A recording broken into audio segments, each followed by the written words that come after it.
Hooha! Welcome back to the channel, everybody. We are back covering the big hot mess that is World Liberty Financial. If you got caught up in this mess, I'm sorry for you, man, but it is what it is. Alright, so if you haven't seen the first couple of episodes, this is installment number 4. We're just following up with the project. Alright, synopsis. So it just so happens that some UAE royals purchased a 49% stake in World Liberty Financial just days before Trump's inauguration. Also, that same UAE firm invested $2 billion worth of, you guessed it, USD1, which is a World Liberty Financial product. $2 billion worth. They paid it to CZ Binance, into Binance, to which CZ claims. Get this, everybody. Get this. CC says, my request to them was to pay us in crypto. I don't want to deal with banks, really. So he said, oh yeah, just pay me in USD1, not USDC or USDT or Bitcoin or anything that's really like auditable. Alright. So check this out. Binance founder Changpeng Zhao said his business relationship with President Donald J. Trump's family has been misconstrued in the wake of his pardon. There is no business relationships whatsoever, Zhao told CNBC's Andrew Sorkin on Thursday. Dude, he's speaking at Davos. That guy was just in prison.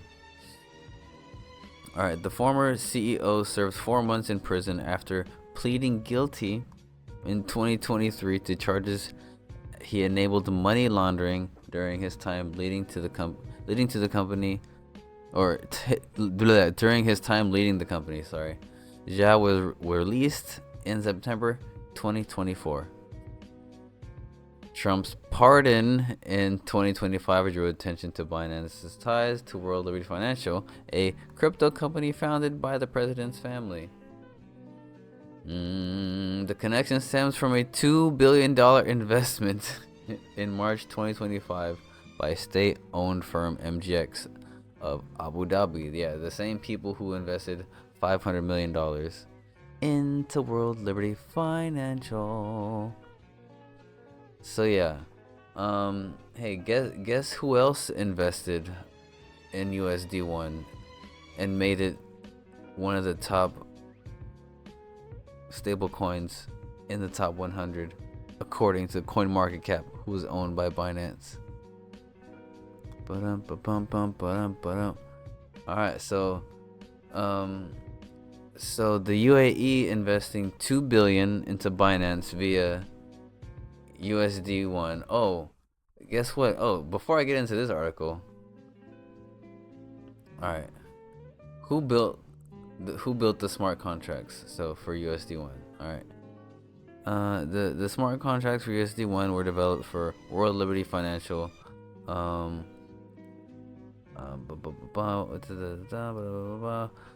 infrastructure, Bitgo, right? So check this out. Bitgo helped make USD1. So check this out. Bitgo has recent direct ties to CZ through a strategic investment.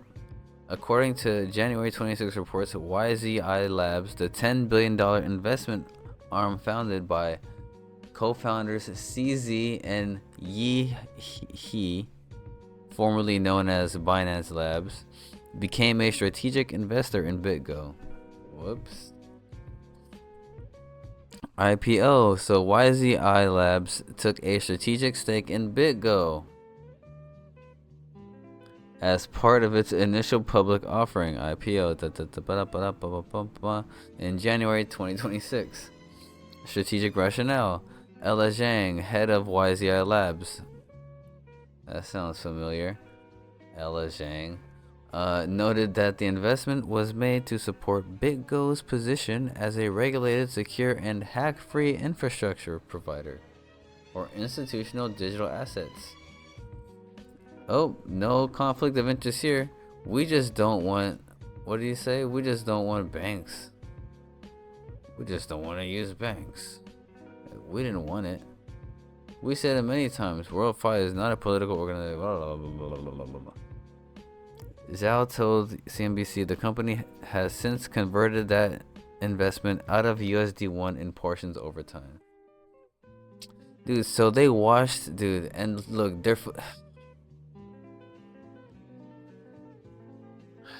they're rinsing the holder. Dude, if you're a holder of WorldFi, you're getting rinsed. Watch, I'm gonna show you with this next article. You're getting rinsed. Oh my goodness. Bitgo CEO Mike Belshi stated that the investment is a partnership aimed at bringing together Bitgo security technology with global reach of the BNB ecosystem. Defense of CZ.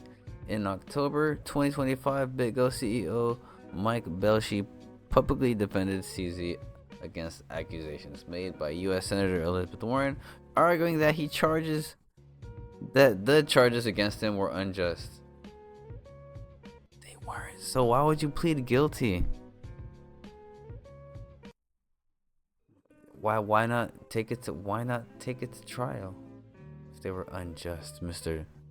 Unjust, take it to trial, Mr. Unjust.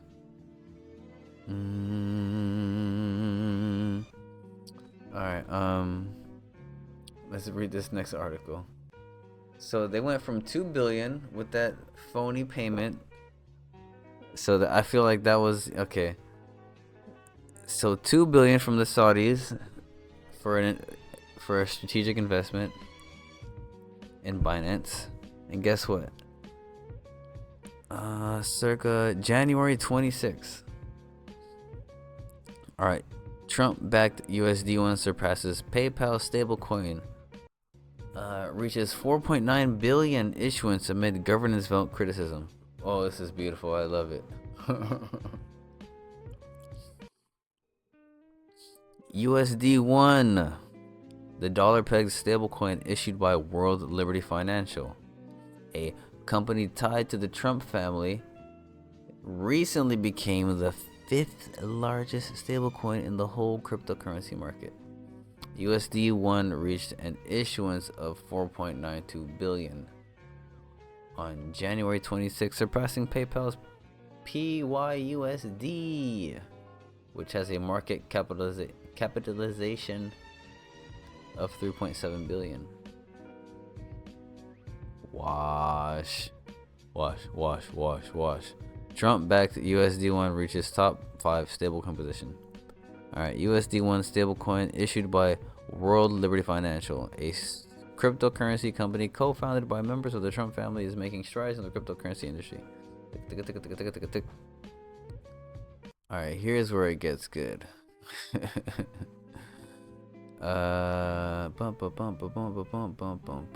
According to DeFi Squared, it looks like but the vote was rigged by wallets owned by WorldFi's team and strategic partners to drive this growth and direct protocol revenue to the Trumps and Witkoffs, who would be the only recipients of these funds per WorldFi gold paper. So they sold a bunch of treasury coins to raise $3 billion, essentially.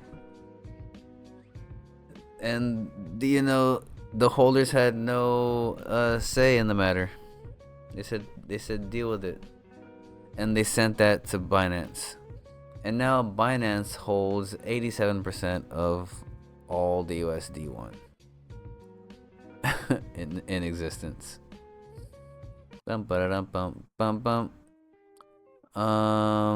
He assessed It's actually as crazy as it sounds. The team is forcing a vote to sell WorldFi tokens at the expense of locked holders in order to fund protocol revenue that goes only to themselves.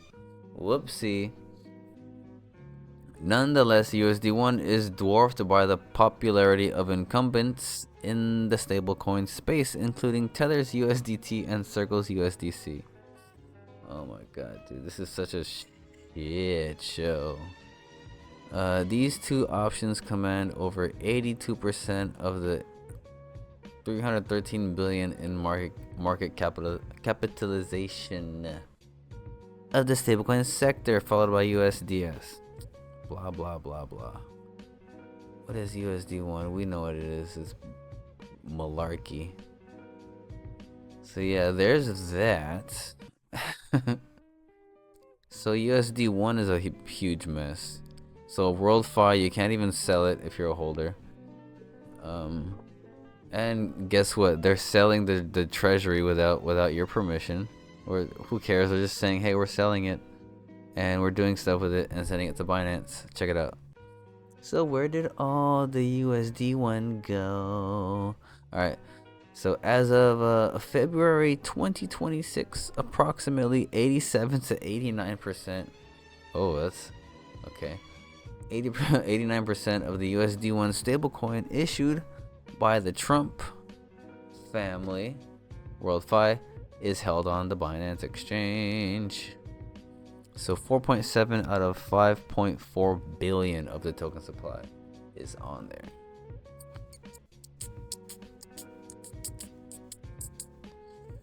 Ooh-wee, Binance users hold the vast majority of USD1, leading to concerns regarding decentralization.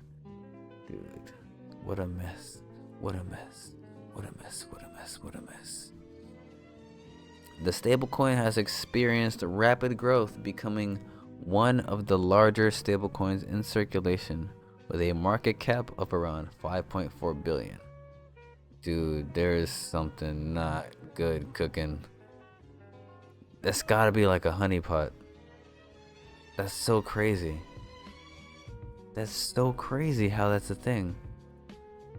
Investor ties. A significant portion of the USD1 supply is associated with large-scale investments, including a $2 billion investment straight from the Saudis, and another one sold from WorldFi Treasury, gone straight to Binance. Dun, dun, dun, dun, dun, dun. Anyway, so you have Bitgo, which is pretty much funded by CZ, which created USD1, which is constantly being minted and sent over to Binance as liquidity, as real USD. So CZ is printing, that's crazy. CZ is printing USD through Bitgo and USD1. Maybe, allegedly, possibly. Just saying. Have a good night.